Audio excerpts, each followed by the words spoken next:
I had done a movie a couple years ago with a producer named Jane Kelly Kosick. I'd been working with Jake on another film, and I knew that I'd always wanted to bring the Frolic to the big screen. She happened to have this short story written by Tom Ligotti, who at the time I'd never heard of. So I read it on a flight back from Las Vegas, and immediately right after getting off the flight called her and said, "This story is amazing, I need to do this movie." We all had the same vision and decided it was the time to do it. And I have to say, it has been an honor to bring the first adaptation of any of Tom's works to the big screen. The film, compared to the short story, it's pretty much an exact representation from page to screen.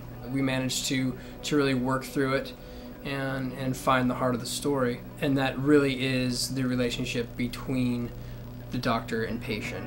If you don't answer, I'm going to take the crayons away again. Please to repeat the question, Herr Doctor.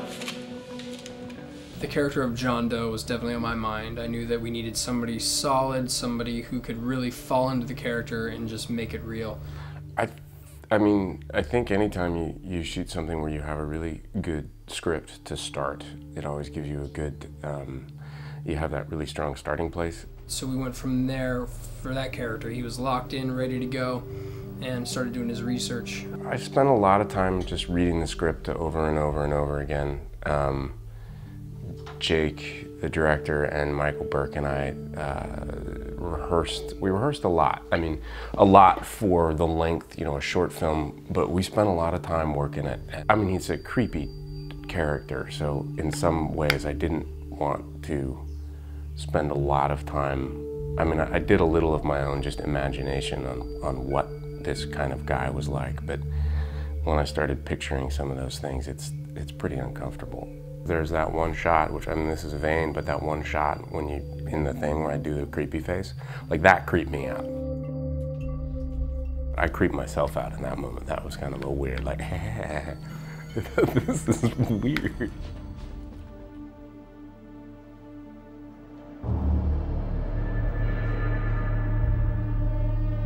With Dr. Monk, I looked at a couple people, wasn't really sure what I wanted to do, and then I went to Maury and asked him if he had any friends who may fit the mold for Dr. Monk, and that's how we found Michael Riley Burke.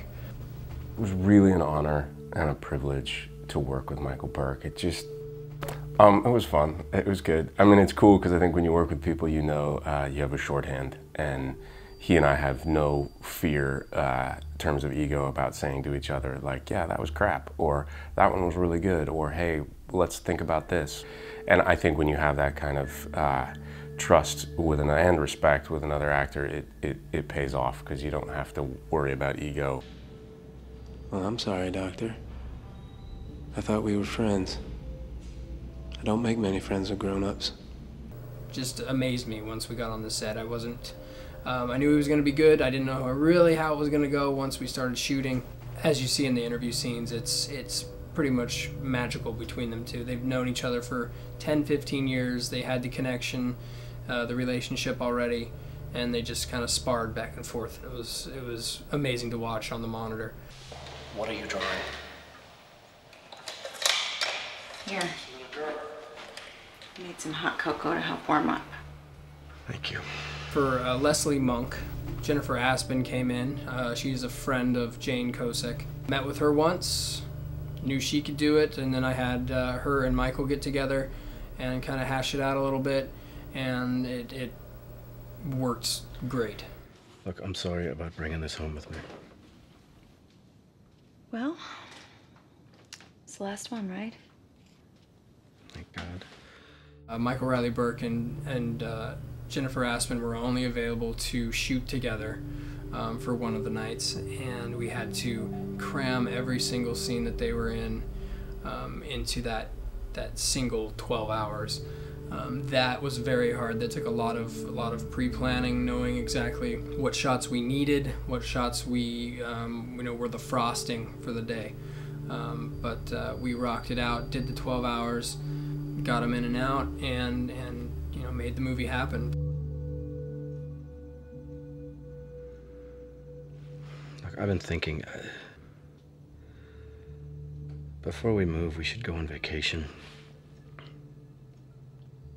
Take Colleen someplace she'd like, someplace fun. Kaylee Swanson, the little girl, we found through, I think, LA casting or something like that. We auditioned tons and tons of little girls for that role, and she came in, and I knew right away that she was the one that we needed to have in the movie. It's one scene in the film, but it's a pivotal scene, a pivotal character, because if that little girl doesn't come off as like the ultimate blonde-haired, blue-eyed girl that every parent aspires to have in their family, then the end would fall short. Oh, I loved frolicking with those little darlings. You know, I just hate to see them all growing old. After watching this film, you see the parents of these kids who are also with them in the screenings, and they're just holding on to them. Like they realize what their kids mean to them. I think they already know before they come see the movie, but after seeing the sick character of John Doe kind of doing his thing, it really grains into them, and they realize that protecting their child is their #1 goal. Shooting at that place was weird. That was really helpful to be in that. What was it? What was it?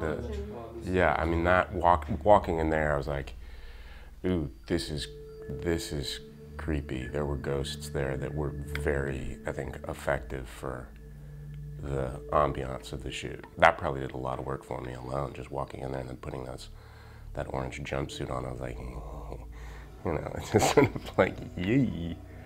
I think I had the most fun shooting the parking lot scene outside of the prison hospital.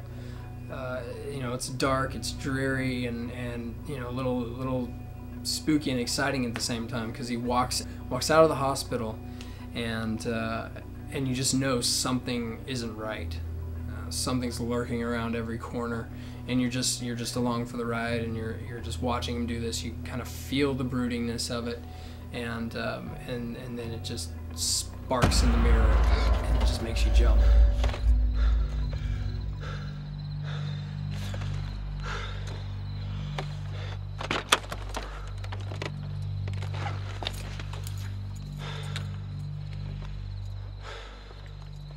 It's been incredible.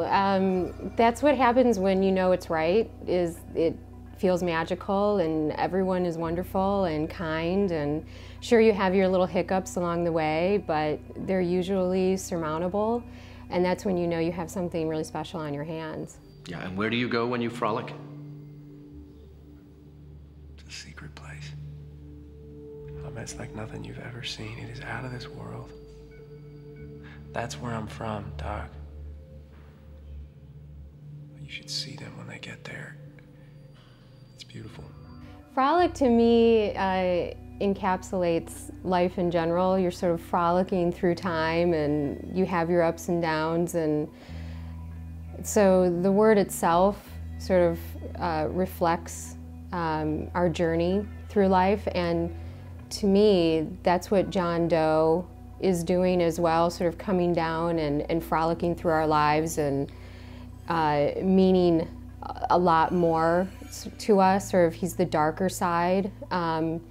And so, to me, Frolic sort of suggests what we're doing here on Earth as human beings. They're so awestruck. No, that's not how Ryan looked when the police found him. In that dumpster where you left him. That wasn't Ryan. That was just a suit he was wearing, and I had to let him out. You mean you had to kill him? This is when the frolic begins. Right now, we're on the festival circuit, and it's just really great to see the response after all the hard work they've put in. We screened at the World Horror Convention, we screened at the Dead by Dawn Film Festival, H.P. Lovecraft Film Festival, the Erie Horror Film Festival. As far as mainstream festivals, we screened at the Short Film Corner at the Cannes Film Festival. Or in France, we screened at the USA Film Festival, which we came into the top 50 short films in the U.S.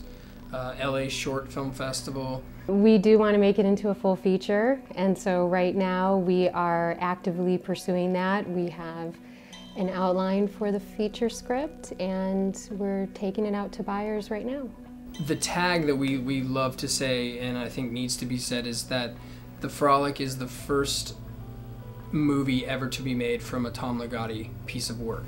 His stuff is usually very out there. It is horror, but it's also found in kind of the fantasy sci-fi realm as well, and people have had trouble trying to make that turn into film. This short film is the first piece ever to finish. That, to me, after reading the short story and talking to Tom and seeing all the people involved and how involved his fans are, that to me was the pusher. It was like, I love his work, this story is amazing, and it needs to be shown on screen. Do you have any idea why you're here? Because I choose to be. I'd leave here anytime I want. Why don't you then? Just thought I'd need a little rest. I've been frolicking rather hard lately. Besides, I'm quite enjoying our time together here. All in all, I think the whole process of making this movie was an unbelievable experience, and I wouldn't trade it for anything else. The final product came out far better than I could have anticipated. Working with everybody, crew, cast, they worked their asses off, and I can't thank them enough for what they've done and all the time they've put in, and coming out and seeing the finished product and being very proud of what they've done. We did it very fast, very dirty, and for them this project wouldn't have happened, and I hope you guys enjoy watching the movie if you haven't seen it yet, or did enjoy it and you're watching this stuff post seeing it. So that's really all I have to say. Well, our time together here is nearly over, Doctor. It's time for me to go frolic again.